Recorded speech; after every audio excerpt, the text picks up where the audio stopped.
you, Madam Chair.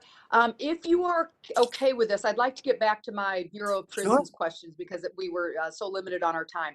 Go So for I'm going to give you some real life examples of what has happened where our office has run into these real scenarios during this pandemic. So we had an outbreak in our Thompson prison that was caused by the Bureau of Prisons transferring untested inmates from a different facility with a COVID outbreak, bringing those inmates into our facility in Thompson, Illinois. That's number one. Number two, we've seen instances where inmates with COVID-19 have been housed in the same cells with healthy inmates. Again, this is in Thompson, Illinois. My office had to demand that these prisoners be separated and isolated in order to deal with it. We had to intervene on that. Number three, we had other cases where the Bureau of Prison has not been using widespread testing to limit infection. And then last October, different prison, also in my congressional district in Pekin, Illinois, we had to call for testing of all staff and inmates.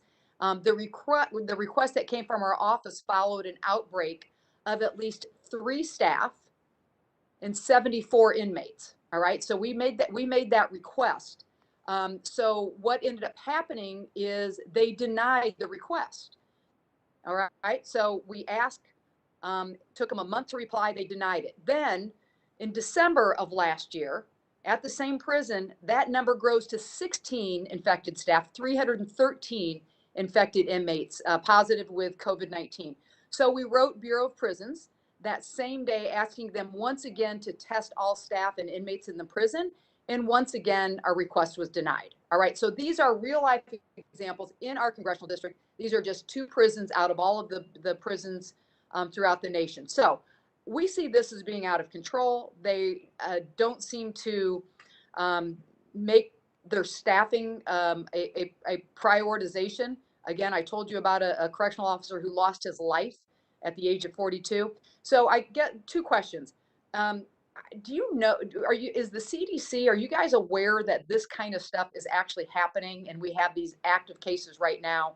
And then number 2, what do we need to do to fix this? Because we are bound and determined out of our office. We want to get this fixed. Well, thank you for your question and your championing this issue. It's really important and it's really troubling, the descriptions that you provide. What I can say is that we have learned that the situation in prisons is extremely important to address. The usual pattern is there's disease in the community, a staff person brings it into the facility, and then the congregate setting makes people who are inmates very vulnerable for transmission that they can't really control.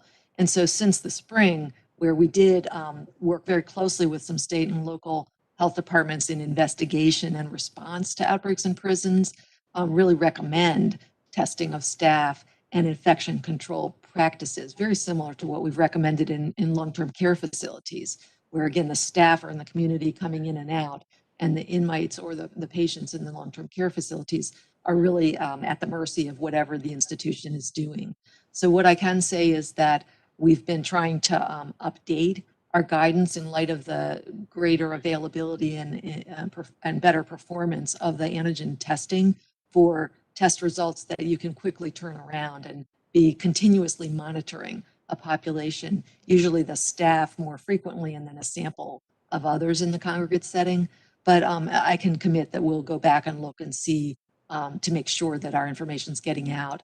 I don't believe we have surveillance ourselves, but we are in close contact with the Bureau of Prisons as well as the state and local jurisdictions that usually respond to these concerns.